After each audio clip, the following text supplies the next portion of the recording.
Hello guys, it's Isaac from WhyIPlay here with another Genshin Impact video. Before Singapore went into lockdown, I stockpiled a bunch of toilet paper, which turned out to be a really bad idea. Similarly, there's no need to stockpile Mora, and let's look at why in today's video.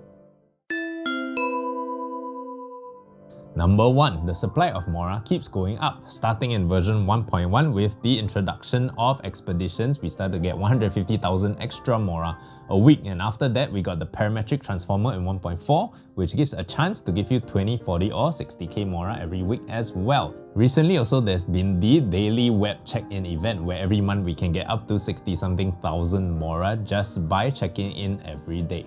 We can expect new and recurring sources of Mora to be added to the game, and this is no surprise, as just like every other game, as it ages, MiHoYo wants to give new players the chance to catch up if they are willing to put in more time. There has also been a steady stream of Mora coming from in-game events, and in fact, right at the start of Genshin Impact, right, the first event, the Elemental Crucible event, that gave no Mora at all. But now look at version 1.4, we are getting over 1 million Mora from all the events in the patch combined. Thus, it's very reasonable to expect that in future, we will also get lots of Mora from MiHoYo events. On top of that, MiHoYo has also included original resin as part of the Battle Pass rewards, and we are also going to need to spend less resin on the first 3 weekly bosses once patch 1.5 hits. All this resin can, if you choose, be used on Mora ley lines to get you even more Mora. Finally, if you still don't have enough Mora, Mora is also farmable. By farming your entire map, you can get almost 200,000 Mora every day, although this requires a heavy amount of effort, alright? If you're interested in that, I have some videos on my channel you can check out that will really help you with that.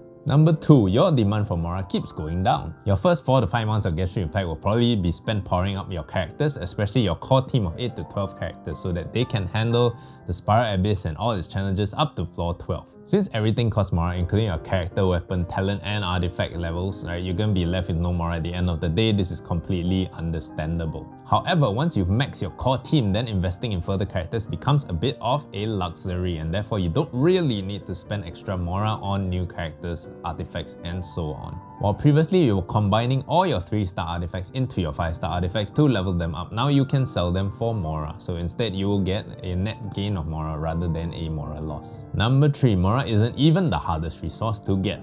Character XP is between 2 to 4 times as difficult to get than Mora, not including events. So if you were to stockpile something, you might as well stockpile character XP, because at least that can give you some boost in power by bringing your characters from level 80 to level 90. Which brings us to number 4, excess Mora doesn't really make your characters any stronger. There are people who stockpile 100 million Mora, which is really impressive, don't get me wrong.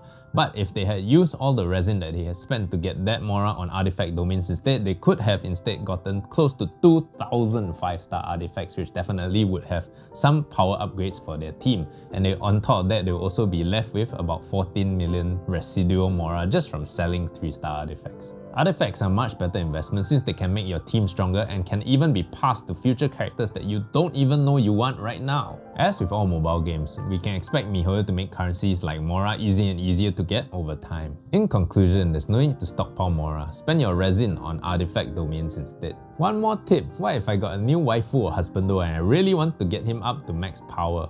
Right, I would say actually there's no need to do so because Genshin is an easy enough game as it is. If you've been playing consistently, you can easily get to the higher tiers of the Spiral Abyss. But if you really love the character and you don't mind stockpiling over 3 million Mora as well as a whole bunch of essential materials and all the other required talent books and so on, I would say go for it, alright? I might or might not do it with Eula, we'll see. Alright guys, thanks for watching the video till the end. I'm really excited for version 1.5 and I hope you are too. For more interesting and insightful Genshin Impact content, do remember to subscribe to WhyIPlay and like the video with the button below. Do leave me any comments if you have any. Alright, Isaac from WhyIPlay and I'll see you in the next one.